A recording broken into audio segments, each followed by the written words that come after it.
स्वागत है दोस्तों आपका अपने YouTube चैनल तेजस मंत्रा में। मैं अमन आपका स्वागत करता हूं। और जैसा कि हमने इतिहास में पिछली वीडियो में देखा था पोस्ट मौर्यन पीरियड्स को, यानी कि मौर्योत्तर काल को हमने डिस्कस किया। हमने देखा कि किस तरह से मौर्य वंश ख़त्म होता है और उसके बाद कुछ देसी वंशज जो आते हैं, जैसे कि हमने ब्राह्मण साम्राज्य की बात की, शुंग वंश, कर्ण वंश, सातवाहन वंश, चेदी वंश। तो ये सारा जो सिनारियो चल रहा था ये मगध और उसके आसपास के इलाकों में हमने पढ़ा। उसी समय, उससे भी पहले से अगर हम बात करें कि बिंदुसार के समय से जो विदेशी आक्रमण थे वो कॉन्टिन्यूस हो रहे थे। लेकिन जब तक अशोक रहे तो इनका अशोक जब तक मगध की गद्दी पर बैठे थे तो ये जो विदेशी आक्रमण थे वो इतने नहीं हावी हुए थे।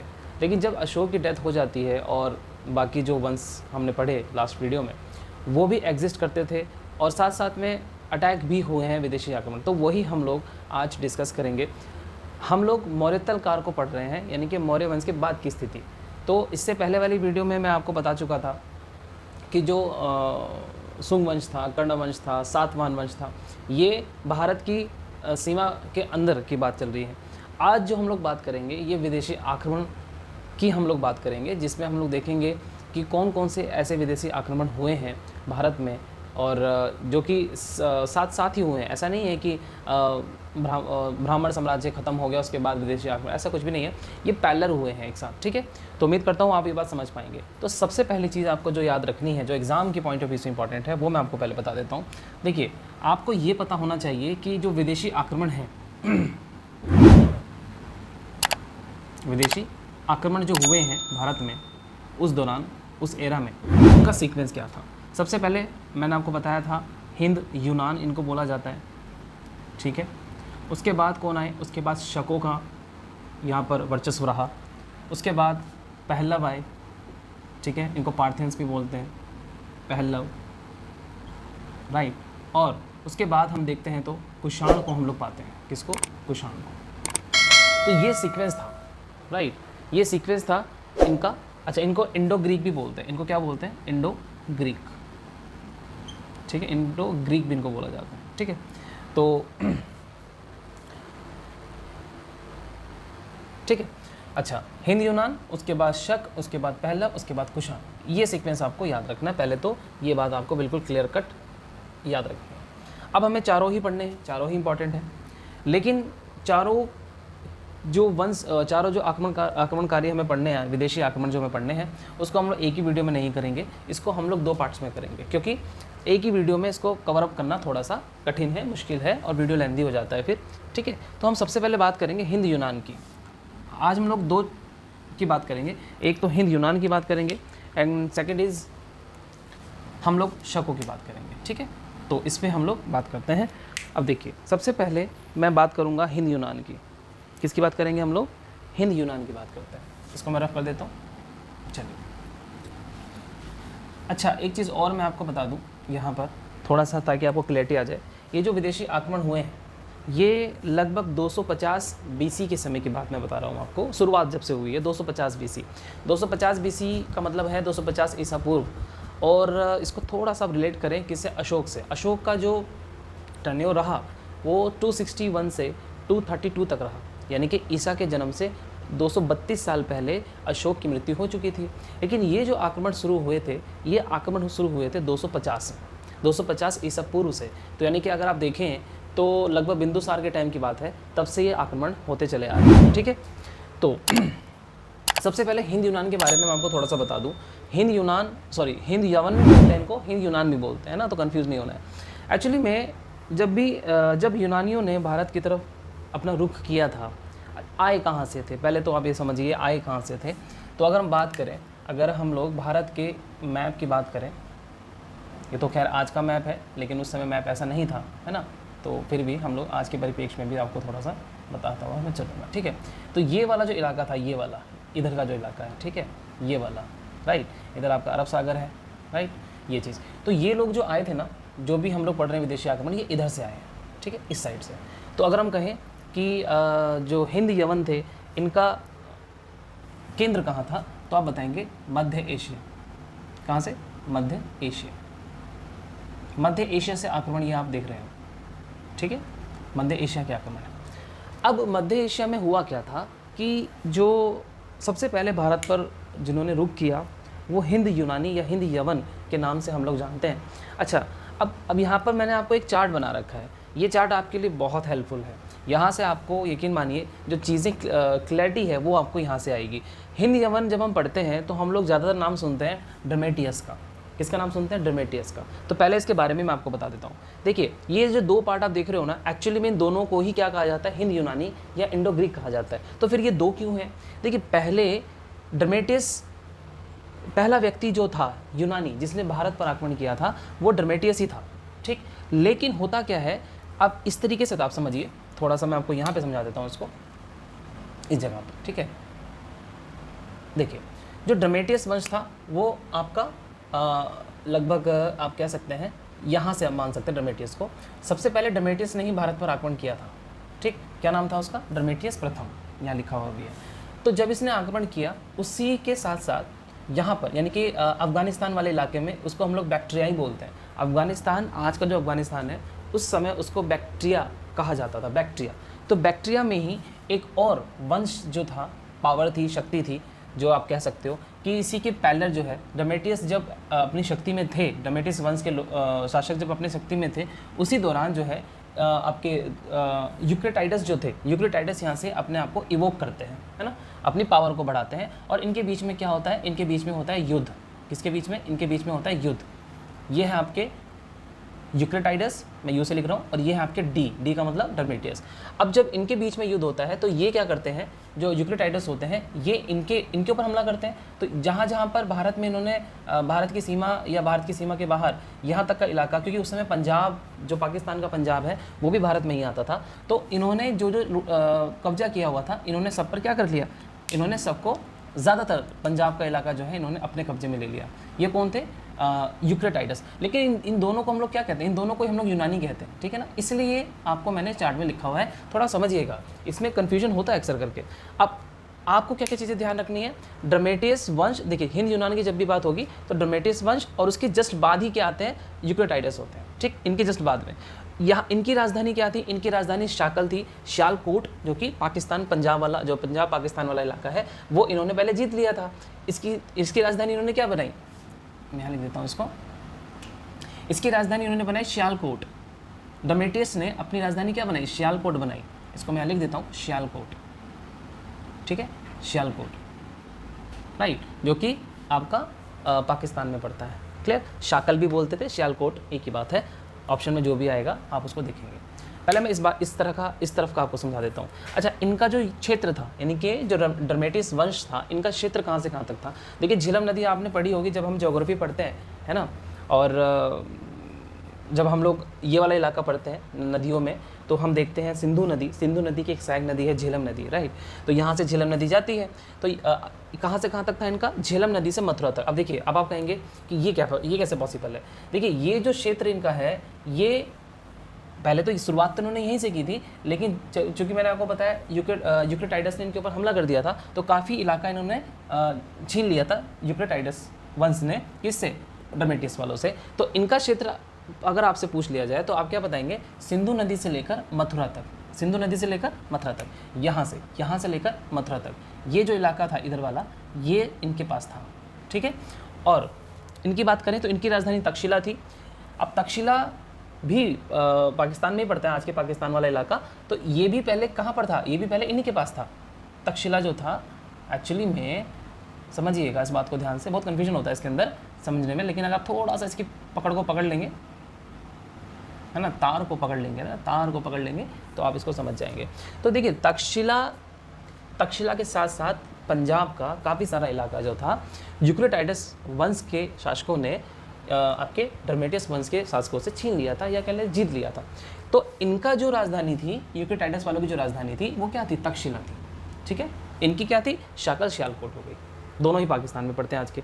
इनका क्षेत्र जो था वो झेलम नदी से लेकर कहाँ तक था? मथुरा तक था। और इनका जो क्षेत्र था वो अफगानिस्तान से झेलम नदी तक था, यानी कि यहाँ से ये वाला जो इलाका, मैं इसको रफ नहीं करूँगा नहीं तो ये ज़्यादा पहुँच हो जाएगा, लेकिन फिर भी मैं हल्का सा आपको आइडिया देता हूँ। ये वाला जो इलाका था, काबुल, जो बैक्ट्रिया है ना, बैक्ट्रिया, इसको अफगानिस्तान बोलते हैं, आज का अफगानिस्तान जहाँ पर है, तो यहाँ तक इतना ऊपर का इलाका यूक्रेटाइडस वालों ने ले लिया, किससे? डर्मेटियस वालों से, ठीक है। अच्छा, अब इसके फाउंडर कौन थे? डर्मेटियस, देखो उसके नाम से पता लग रहा है, डर्मेटियस वंश, डर्मेटियस वंश की बात हो रही है ना, तो इसके संस्थापक कौन होंगे? डर्मेटियस ही होंगे।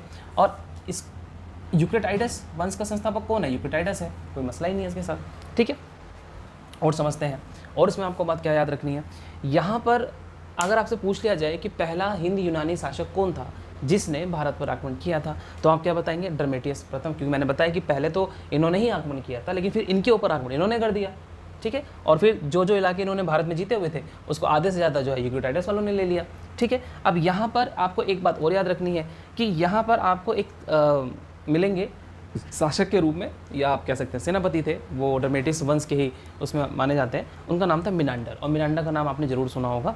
इनके बारे में अभी मैं आपको बताऊंगा। इधर चलते हैं, इधर संस्थापक यूक्रेटाइडस ही थे। इसके बाद और कुछ शासक आए, ये हेलियोक्लीस थे, इतना इंपॉर्टेंट नहीं है, लेकिन ये एटिगोल किड्स जो थे, इनके बारे में आपको समझाऊंगा, क्योंकि यहाँ से क्वेश्चन बना हुआ है और मिनांडर के बारे में क्वेश्चन बना हुआ है। तो यहाँ तक आपको कहानी समझ में आ गई, क्या थी हिंद यूनान, कैसे दो पार्ट्स में बढ़ता है और किस तरह से ये अपने काम करते हैं।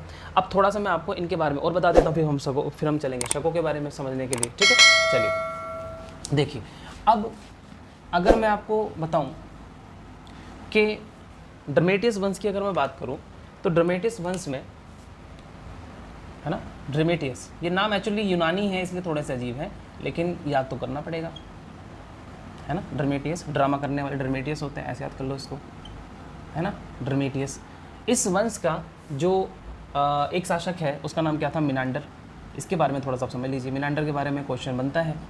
देखिए, मिनांडर का अगर मैं टाइम पीरियड आपको बताऊं, तो ये 145 BC से 145 BC से 165 BC, सॉरी उल्टा लिख दिया मैंने, BC में चल रहा है ना, 165 BC से 145 BC के बीच में इनका जो था टेन्योर था। क्या इंपॉर्टेंट है? नहीं, बिल्कुल भी नहीं, लेकिन आपको क्लैरिटी होनी चाहिए कि कौन किसके ऊपर आक्रमण कर रहा है, कम से कम ये तो पता हो, ठीक है। एक टाइम पीरियड तो आपको एटलीस्ट पता होना चाहिए।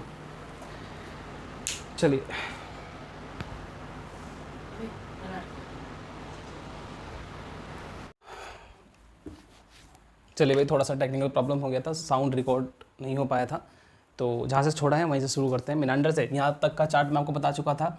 डर्मेटियस, हिंद यूनानी पहला शासक, पहला वंश जो भारत में जिसने अपनी शक्ति को स्थापित किया, वो थे डर्मेटियस वंश, और उसका संस्थापक कौन था? डर्मेटियस था। उसके बाद मैंने आपको बताया था कि मिनांडर के बारे में आपको बताना चाहिए, इसी वंश के माने जाते हैं। तो मिनांडर के बारे में हम लोग बात कर लेते हैं पहले, ठीक है। मिनांडर, देखिए मिनांडर के बारे में दो बातें मैं आपको बताऊँगा, दोनों ही इंपॉर्टेंट है और आपको जो है उसको इसी तरीके से याद करना है। देखिए, मिनांडर के बारे में पहली बात तो क्या कि बौद्ध धर्म में या बौद्ध ग्रंथों में, ठीक है, बौद्ध ग्रंथों में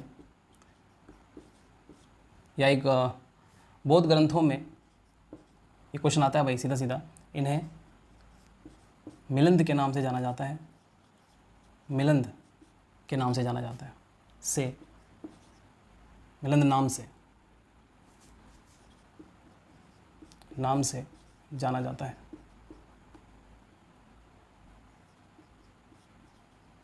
ठीक है, नंबर एक बात। दूसरी बात क्या, तो जो मिलिंद है, इस मिलिंद को ही आप एकदम नोटिस करें कि एक संग्रह है जिसका नाम है मिलिंद पन्नु, मिलिंद पन्नु, ठीक है, दूसरा लेना पड़ेगा मिलिंद पन्नु। मिलिंद पन्नु क्या है भैया? एक्चुअली में मिलिंद पन्नु जो है मिलिंद पन्नु क्या है? ये मिनांडर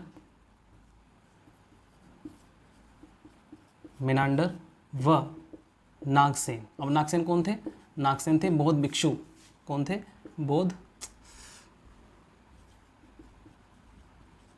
भिक्षु थे, ठीक है ना, ठीक है। मिनांडर व नागसेन के, मैं लिख देता हूँ उसको, के मध्य हुई बातचीत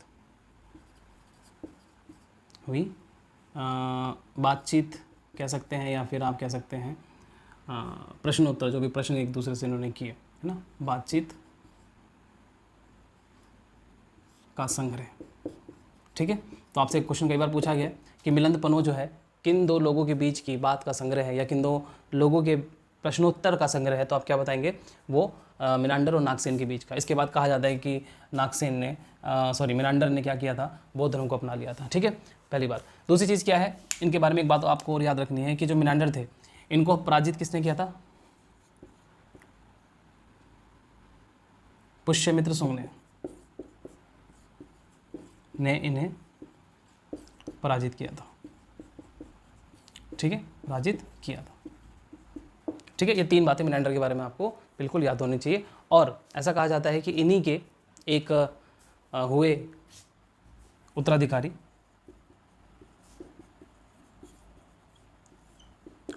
जिनका नाम था स्ट्रेटो प्रथम।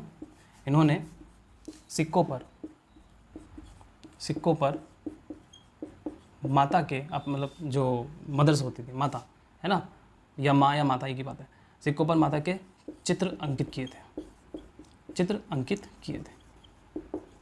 ठीक, तो पहले ऐसे हिंद यूनानी शासक थे, मतलब जो नागसेन, इन्हीं के एक उत्तराधिकारी थे स्ट्रेटो फर्स्ट। इन्होंने सिक्कों पर माता के चित्र अंकित किए। ठीक है, चलिए अब बात कर लेते हैं हम लोग शकों के बारे में। ठीक है, अगली जो विदेशी आक्रमणकारी आए वो कौन थे, वो थे आपके शक। तो शकों के बारे में हम लोग डिस्कस करते हैं। ठीक है, हिंद यूनानी के बारे में आपको इतनी बातें याद रखनी है जो हमने डिस्कस की है ना। इन्होंने कौन कौन से शासक हुए इसमें, वो हमने पढ़ लिया। ठीक है ना, और अब आगे बात करते हैं हम लोग जो है शकों के बारे में। ठीक है, देखिए शक जो थे वो भी मध्य एशिया की ही शक्ति थी। मध्य एशिया से ही इनके बाद जो है, यानी कि हिंद यूनानियों के बाद ये लोग यहाँ पर जो है आपका इन्होंने अपनी शक्ति को स्थापित किया। ठीक है, अच्छा इसमें एक चीज़ और ध्यान रखिएगा भाई, हिंद यूनानियों ने ऐसा नहीं है कि केवल जो है शासन ही किया है, इन्होंने कई सारी चीज़ें, इनको बैक्ट्रियाई भी कहा जाता था, इंडो ग्रीक भी कहा जाता था, है ना। इन्होंने कुछ चीज़ें दी हैं जो कि जिनका प्रभाव आप कह सकते हो भारत में उसके बाद भी रहा। तो कुछ बातें और लिख लीजिए प्रभाव से संबंधित। क्या भला, कि उन्होंने सोने के सिक्कों का प्रश्न शुरू किया। सोने यानी कि गोल्ड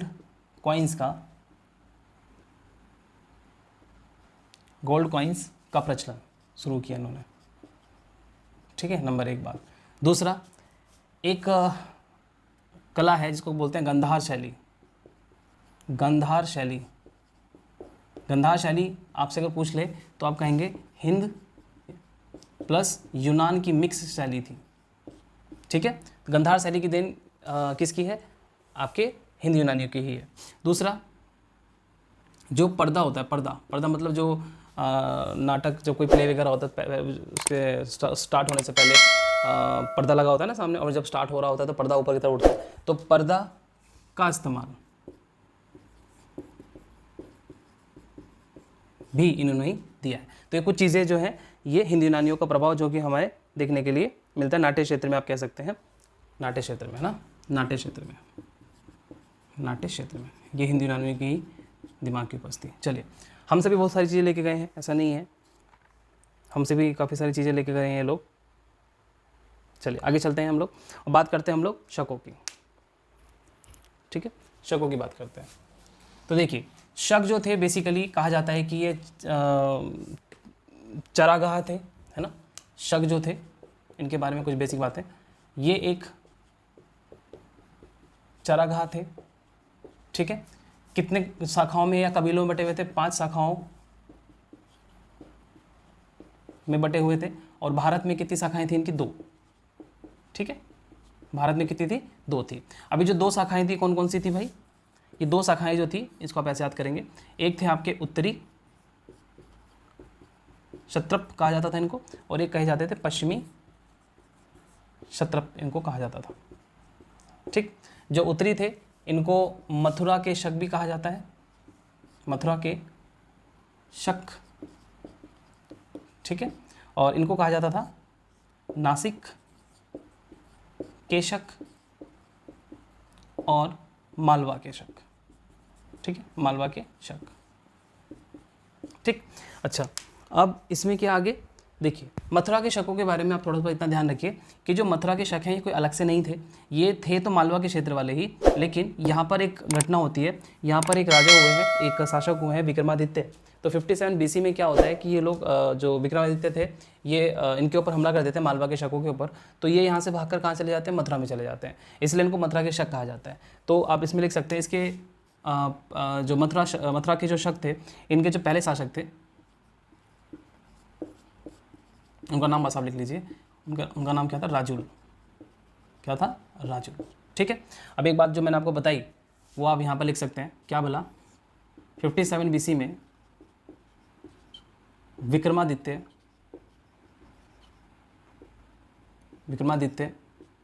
इन पर आक्रमण करते हैं, इन पर आक्रमण कर पराजित कर देते हैं। ठीक है, और ये भागकर, कहाँ से भागकर, मालवा से मथुरा चले आते हैं, मथुरा चले आते हैं। ठीक है, तो ये बात आप थोड़ा सा ध्यान रखें, ये बात आपको थोड़ा सा ध्यान रखना है। ठीक है ना, विजिबल है ना, ये कट तो नहीं रहा है, नहीं, ठीक है, वेरी गुड। चलिए अब आगे चलते हैं। यहीं पर फिर उन्होंने क्या किया था, यहीं पर उन्होंने विक्रम संवत की शुरुआत भी की थी। विक्रम संवत की शुरुआत जो थी वो 57 BC में ही शुरू किया था, विक्रमादित्य ने ही। ठीक है ना, तो ये बात यहीं से रिलेटेड है, शकों को हराने के उपलक्ष्य में शुरू किया गया था। अब इधर चलते हैं नासिक के शक। नासिक, अब जगह देखते हैं, नासिक महाराष्ट्र वाला हिस्सा। ठीक है, तो नासिक के शकों में आपको बस एक नाम याद रखना है, जिनका नाम था इनका नाम था नामपन्हा, है ना, नामपन्हा इनका नाम था। कुछ किताबों में इनका नाम नहपान भी लिखा हुआ है, तो NCERT के अकॉर्डिंग चले तो नहपान आपको याद रखना है, नहपान। ठीक है, इन्होंने क्या किया, इन्होंने 7 वाहन वंश से महाराष्ट्र का एक बड़ा हिस्सा जीत लिया था। ठीक है, जीत लिया था, पर गौतमी पुत्र सतकर्णी के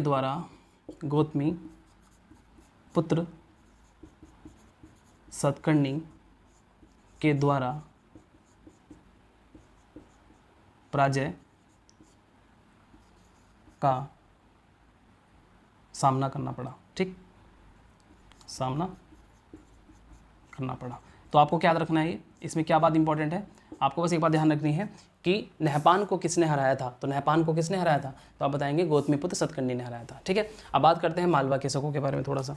ठीक है, देखिए मालवा के शकों की हम लोग बात करें तो बेसिकली जैसे कि मैंने आपको बताया कि ये थे तो एक्चुअली में एक ही जगह पर, मतलब मालवा में थे, मालवा या कह सकते हैं उज्जैन के शक भी इनको कहा जाता है। तो ये थे तो मतलब एक ही जगह पर, लेकिन जैसे कि मैंने बताया कि विक्रमादित्य इनके ऊपर आक्रमण करते हैं और यहाँ से कुछ शक भागकर कहाँ चले जाते हैं, मथुरा में चले जाते हैं। तो मालवा के शक में आपको बस एक बात याद रखना है कि यहाँ के सबसे शक्तिशाली शासक कौन थे, सबसे शक्तिशाली शासक का नाम आपको याद रखना है, जिसका नाम था रुद्रदामन। क्या नाम था इनका, रुद्रदामन इनका नाम था। ठीक है, अब रुद्रदामन के बारे में एक बात आपको मैं बता दूं, क्योंकि यहाँ से क्वेश्चन बनता है भाई, है ना। देखिए जो रुद्रदामन थे,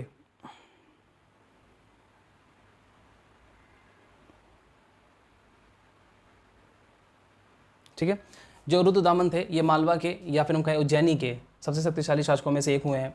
और इनका जो संबंध है, इनके बारे में एक बात आपको ध्यान रखनी है, इनका जो संबंध है वो किससे है, जूनागढ़ अभिलेख से। किससे, जूनागढ़ अभिलेख। ये एग्जाम में क्वेश्चन बनता है भाई बहुत। ठीक है, जूनागढ़ अभिलेख से है, और जूनागढ़ अभिलेख से इनका संबंध है, पहली बात।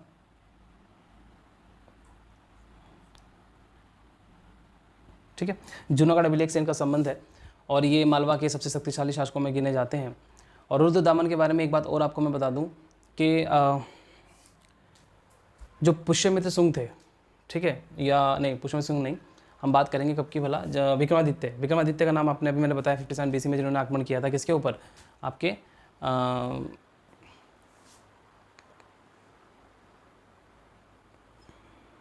दामन थे। पहले तो एक चीज़ ध्यान रखिए, जूनागढ़ अभिलेख का संबंध इनसे है। और जूनागढ़ अभिलेख का एक बार टाइम पीरियड भी पूछा गया था भाई, तो 150 AD था, यानी कि 150 ईस्वी में इसको जो है लिखा गया था किसके द्वारा, रुद्रदामन के द्वारा।